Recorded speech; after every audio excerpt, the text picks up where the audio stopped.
जो है कि कान्हा परिक्षेत्र में हम जो है एक ऐसे परिदृश्य की कल्पना कर रहे हैं जहां पर्यावरण और समुदाय जो है समान रूप से विकसित हो, तो कुछ ऐसी परिकल्पना के साथ अर्थ फोकस फाउंडेशन जो काम कर रही है। तो कुछ चैलेंजेस हैं जिसको हम लोग एड्रेस करेंगे। चैलेंजेस पहले बताएंगे, साथ ही साथ उसको हमने किस तरीके से एड्रेस करने की कोशिश की है ये हम लोग साथ ही में बताएंगे। तो पहला चैलेंज तो हमारे पास सबसे पहले आया है कि जो किसान है वो बहुत ही रिलक्टेंट हैं, वो करना नहीं चाह रहे हैं अभी फ़िलहाल कोदो कुटकी। उसके कई रीज़न्स हैं। एक रीज़न है ज़मीन नहीं है उतनी, दूसरा रीज़न है पैडी हो गया है, तीसरा रीज़न है बर्रा ज़मीन ही नहीं है वहाँ पर ही, चौथा रीज़न है वाइल्ड लाइफ कॉन्फ्लिक्ट है, पांचवा रीज़न है मनरेगा की स्कीम आ रही है मेड़ बधान की। तो हम लोगों ने इसमें काफ़ी सारी वेराइटीज़ मिलेट्स को छोड़ के भी इंट्रोड्यूस की। जैसे वासन में भैया बता रहे थे कि हाँ इंटर क्रॉपिंग करना है, मिक्स क्रॉपिंग करना है, तो इसी को लेके हम लोगों ने कोदो कुटकी के साथ साथ मिलेट्स और भी करे इंट्रोड्यूस। वहाँ सिर्फ लोग कोदो और कुटकी उगाते थे, हम मढ़िया भी लेकर आए, सावा भी लेकर आए, कंगनी भी लेकर आए। उसको हम लोगों ने बिजिया सिस्टम, जो हम लोग कल बात कर रहे थे कि किस तरीके से 1 किलो दिया और उनसे हम लोग उम्मीद करते हैं फसल होने के बाद 1.5 किलो वापस हमें देंगे। तो उसके साथ साथ पल्सेस तुअर हम लोगों ने लगाना चालू किया। ऑयल सीड्स हो गए, जगनी, साल के नीचे हम लोगों ने पहली कोशिश में ही सफलता प्राप्त की कि जगनी उगती है, और ये किसान भी देख के खुश हुआ कि जगनी उग रही है साल के नीचे, तो हम अगले साल फिर से करेंगे, और इस साल हम लोगों ने फिर जगनी की। साथ ही साथ इन सबको छोड़ के नेटिव ट्रीज जो होते हैं जैसे हिरडा हुआ, महुआ हुआ, बहरा हुआ, खमेर है, जामुन है, इसको भी दूर दूर, ताकि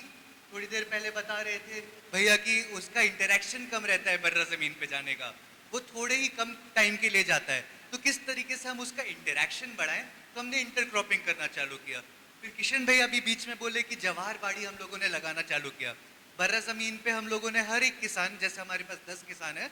तो 10 किसानों का हम लोगों ने उसे उसके खेत पे जवाहर बाड़ी लगाई। अब चैलेंज ये आया, जवाहर बाड़ी में बोरे हम लोगों ने लगाना चालू किया, बोरे में आधी मिट्टी आधी खाद और बीज डाली, जिसमें पानी कम लगेगा, खरपतवार कम लगेगी, और बोरा है तो जमीन कम उपजाऊ है, बोरा ज्यादा अच्छा उपजाऊ है, तो उसमें हम लोगों को फसल अच्छे से मिलने लगी। पर वही बंदरों का कारनामा रहता है, अब बंदर आके पूरी फसल नुकसान कर दे सारी चीजों की, तो हमने क्या किया, ग्रीन नेट लगा दिया। अब बंदर देखेगा नहीं तो जाएगा कैसे, तो ग्रीन नेट के साथ साथ ग्रीन हाउस बन गया उसका। अब वो लोग उसमें, जो भी किसान है अगर वो देखने जा रहा है अपने खेत को, कोदो कुटकी को, खरपतवार हटाने जा रहा है, तो हम उम्मीद करते हैं जब वो घर वापस आ रहे हैं तो कम से कम अपने लिए मुट्ठी भर मिर्ची, कुछ टमाटर, कुछ बैगन, कुछ भिंडी तो वापस लेकर आए, ताकि उसका अगले दिन फिर मोटिवेशन रहे, वो जाए। साथ ही साथ फिर इंटरक्रॉपिंग में हम लोगों ने जिमी कांदा, अरबी और नेटिव पैडी सीड्स जो रहते हैं, चिन्नौर और जीरा शंकर, जिसमें फर्टिलाइजर्स नहीं लगते हैं, हमने वो उम्मीद करी, हम लोगों ने वो प्रमोट किया। नेक्स्ट हमारे पास प्रॉब्लम था, एक तो बड़ा चैलेंज जो है उस क्षेत्र में कि उनके पास में खुद की प्रोसेसिंग यूनिट नहीं है जहाँ पे वो कोदो कुटकी लेके जाएं। लोकल प्रोसेसिंग यूनिट वहाँ पे हमने इस्टैब्लिश किया हुआ है और हम लोगों को उसमें फैसिलिटी देते हैं कि आप अपना कोदो कुटकी लेके आइए यहाँ पे, जिसको खाना है।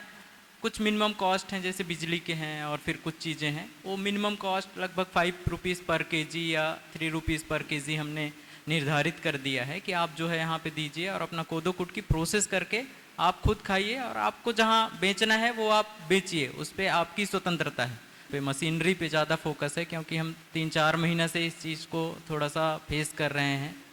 कि मशीनें जो है कैसे सुविधाजनक हो, आसानी से प्राप्त हो, और उसके जो पार्ट्स हैं वो आसानी से लोकल मार्केट में मिल सके। लगभग कम्युनिटी के साथ काम करते हैं तो पता चल जाता है सबको कि यहाँ पे प्रोसेसिंग यूनिट लगा है, लेकिन जब कोदो अगर कोई लेके आए और उसको पता चलता है कि मशीन जो है ख़राब हो गई है, तो एक थोड़ा सा एक गलत इम्पैक्ट जाता है और लोगों में ये विश्वास लगभग ऐसा होता है कि नहीं, मशीन से ये चीज़ें नहीं हो सकती। तो कैसे हम अच्छे मशीन लगाएं, क्वालिटेटिव मशीन लगाएं, जिससे कि लोगों का भी विश्वास जो मशीनों के तरफ है उस पर बढ़ सके। सबसे मुझे लगता है, और जितनी चर्चाएं हुई कल से, तो लगता है ऐसा कि मार्केटिंग एक बड़ा मुद्दा है कि कैसे हम इन प्रोड्यूस को लोकल मार्केट या फिर हमारे आसपास में ही कैसे इन चीज़ों की खपत हो, लोग कैसे उसको खाना शुरू करें। हम आप लोगों का भी सुझाव जानना चाहेंगे इस पे कि कैसे ये ज़्यादा से ज़्यादा इन सब चीज़ों की मार्केटिंग हो सके और कैसे ये लोकल स्तर पर इसकी खपत हो सके। आखिरी चैलेंज ये आता है कि स्टोरेज ऑफ प्रोसेस ग्रेन्स, क्योंकि सब लोग बात कर रहे हैं कि हाँ हम स्टोरेज अगर करते हैं, टॉक्सिक जो चीज़ आ रही है वो स्टोरेज के कारण आ रही है, तो उसको किस तरीके से हम हटा सकते हैं, क्या लेकर आ सकते हैं कि कैसे कंटेनर्स हों या कुछ हमारे पास यूटेंसिल्स हो जिसमें हम लोग प्रोसेस ग्रेन्स को रख सकें ताकि इस सब चीज़ों से बच सकें। तो हम लोगों ने बल्क में जो हम स्टोरेज कर रहे हैं उसको एयर टाइट स्टोरेज में लेकर आ रहे हैं, पूरे ड्रम रख रहे हैं जिसको पूरा हम लोग ढंग से सील पैक कर रहे हैं ताकि उसमें ये नमी ना रहे। अब हम थोड़े से प्रैक्टिसेस बताना चाहेंगे कि हम लोग क्या कर रहे हैं मिलेट्स को थोड़ा बढ़ावा देने के लिए। जिनके साथ में मिलेट को लेके काम कर रहे हैं उनकी पूरी ज़मीन को जो है प्रोटेक्ट कर रहे हैं चेन लिंक फेंसिंग से। फिर हम लोग इंश्योर कर रहे हैं कि गुड क्वालिटी सीड्स हम लोगों को मिले, वो हम गवर्नमेंट से भी ले रहे हैं, साथ ही साथ जो कोदो और कुटकी हम लोग बिजिया सिस्टम में दे रहे हैं उसको पूरा हम लोग क्लीन कर रहे हैं। क्लीन में ऐसा है कि जो हमारे पास मशीन है 5, एक मशीन ऐसी है ग्रेविटी सेपरेटर, वो अच्छे दाने को गंदे दाने से सेपरेट कर सकती है, तो वो हम अच्छा दाना जो है वो ज़्यादातर प्रमोट कर रहे हैं, वो ज़्यादातर बिजिया सिस्टम पे हम लोग आगे कम्युनिटी को दे रहे हैं। उसके बाद तीसरा है कि हमारा जो प्रोसेसिंग सिस्टम है, हम 5 मशीन के बाद भी हम लोग 2 दीदी लोगों को लगाया है क्योंकि मशीन्स इतनी एफिशिएंट नहीं है जितनी नज़र एफिशिएंट रहती है।